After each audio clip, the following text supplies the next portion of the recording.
Hey guys, before this video gets underway, I want to let you know I've been working on something big project-wise, and it's going to take some major time recording and editing. So after this video, it may be a week or so before the video goes live.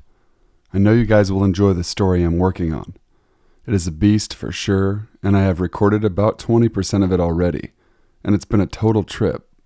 So hang in there and be patient. I know the wait will be worth it for you all. Keep up the great work with all the video sharing. It's such a major help, guys. Our channel is really growing at a much faster rate now, and it's so exciting to see. I hope you all enjoyed your weekend. Sit back, relax, stay sinful. This story is called The Smiling Man. I'm sure most of you have probably heard it already done before, but it's one of my favorites and I've always wanted to give it a shot. So let me know what you guys think. Enjoy the story. About 5 years ago, I lived downtown in a major city in the US. I've always been a night person, so I would often find myself bored after my roommate, who was decidedly not a night person, went to sleep. To pass the time, I used to go for long walks and spend the time thinking. I spent 4 years like that, walking alone at night, and never once had a reason to feel afraid. I spent 4 years like that, walking alone at night, and never once had a reason to feel afraid. I always used to joke with my roommate that even the drug dealers in the city were polite. But all of that changed in just a few minutes one evening. It was a Wednesday, somewhere between 1 and 2 in the morning, and I was walking near a police-patrolled park quite a ways from my apartment. It was a quiet night, even for a weeknight. Very little traffic and almost no one on foot. The park, as it was most nights, was completely empty. I turned down a short side street in order to loop back to my apartment when I first noticed him. At the far end of the street on my side was a silhouette of a man dancing. It was a strange dance, similar to a waltz, but he finished each box with an odd forward stride. I guess you could say he was dance walking, heading straight for me. Deciding he was probably drunk, I stepped as close as I could to the road to give him the majority of the sidewalk to pass me by. The closer he got, the more I realized how gracefully he was moving. He was very tall and lanky and wearing an old suit. He danced closer still until I could make out his face.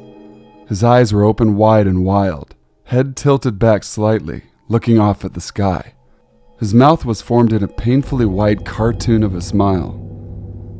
Between the eyes and the smile, I decided to cross the street before he danced any closer. I took my eyes off him to cross the empty street. As I reached the other side, I glanced back, and then stopped dead in my tracks. He had stopped dancing and was standing with one foot in the street, perfectly parallel to me. He was facing me, but still looking skyward, smile still wide on his lips. I was completely and utterly unnerved by this. I started walking again, but kept my eyes on the man. He didn't move. Once I had put about a half a block between us, I turned away from him for a moment to watch the sidewalk in front of me. The street and the sidewalk ahead of me were completely empty. Still unnerved, I looked back to where he had been standing to find him gone. For the briefest of moments, I felt relieved until I noticed him. He had crossed the street and was now slightly crouched down.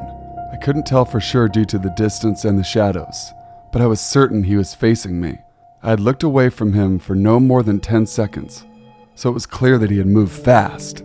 I was so shocked that I stood there for some time staring at him, and then he started moving toward me again. He took giant, exaggerated, tiptoed steps, as if he were a cartoon character sneaking up on someone, except he was moving very, very quickly.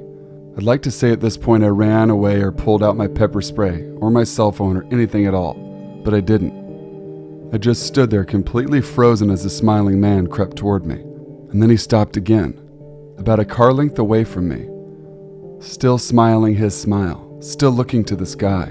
When I finally found my voice, I blurted out the first thing that came to mind. What I meant to ask was, "What the fuck do you want?" in an angry, commanding tone. What came out was a whisper. What the f-? Regardless of whether or not humans can smell fear, they can certainly hear it. I heard it in my own voice, and that only made me more afraid. But he didn't react to it at all. He just stood there, smiling. And then, after what felt like forever, he turned around very slowly and started dance walking away. Just like that. Not wanting to turn my back to him again, I just watched him go, till he was far enough away to almost be out of sight. And then I realized something. He wasn't moving away anymore, nor was he dancing. I watched in horror as the distant shape of him grew larger and larger. He was coming back my way, and this time he was running. I ran too. I ran until I was off to the side of the road and back on a better lit road with sparse traffic. Looking behind me then, he was nowhere to be found. The rest of the way home, I kept glancing over my shoulder, always expecting to see his stupid smile, but he was never there. I lived in that city for 6 months after that night, and I never went out for another walk. There was something about his face that always haunted me. He didn't look drunk. He didn't look high. He looked completely and utterly insane. And that's a very, very scary thing to see. Hey guys, Sinful here. Thanks for watching the video. Please make sure to leave a like, comment, share everywhere you can, and subscribe to the Sinful Society. Have a great day, guys. Until we meet again, stay sinful.